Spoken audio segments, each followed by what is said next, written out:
want to talk about the relevance of Greek.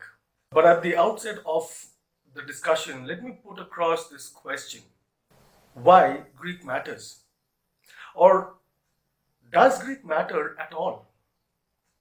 Now, why I'm saying this is because over several years I have heard several opinions about studying Greek. Some says that it's useless wasting time on studying the Greek language. Well, there are others also who says that it's not so important to study Greek. Well, we need to understand that the New Testament that we have in our Bibles was written in Greek itself. And to understand several contexts of the Bible, sometimes we need to do a word study of the original language in which it was written. For example, let me take you to the Gospel of John and chapter 11, verse 33.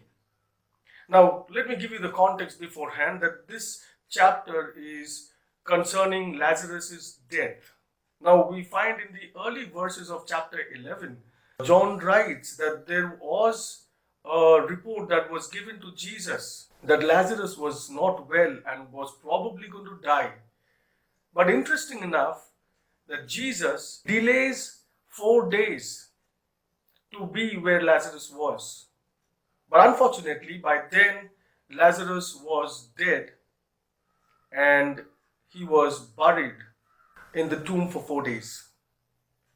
And in the midst of all of this, when we come to verse number 33, John writes it in this way: when Jesus saw her, that is Mary, weeping, and with her the Jews who had come with her was also weeping, he was deeply moved in his spirit.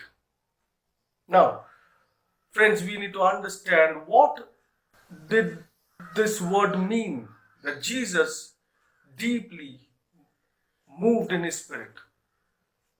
Now, this phrase, Jesus was deeply moved in his spirit, was not just a mere word that showed Jesus was sad or Jesus wept. Oftentimes we have heard messages about Jesus weeping at the tomb of Lazarus. But if you go to the original text, which is Greek, and we will find that John uses a word which is completely different in meaning than what we understand it is. The word that he uses is enebri mesato. Enebri mesato, if you go into a word study of enebri mesato, then you would find that it is not a mere word that depicts just weeping or just groaning, but instead it says that Jesus was angry and indignant.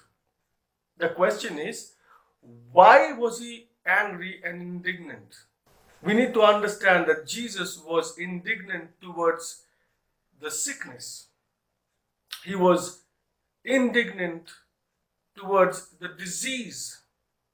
He was indignant towards the death that has caused Lazarus to die. Why so? Because we find that death is the only enemy of God and the only sting against the beautiful life that God has given you and me to live for his glory. Now, we will never understand this context if we don't know Greek.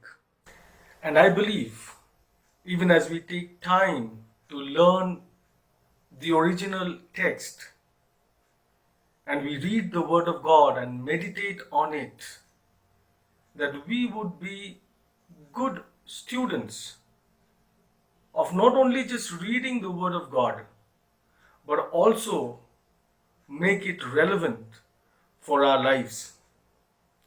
Make good use of the Word of God and be a blessing to many, many more for the glory of God. God bless you.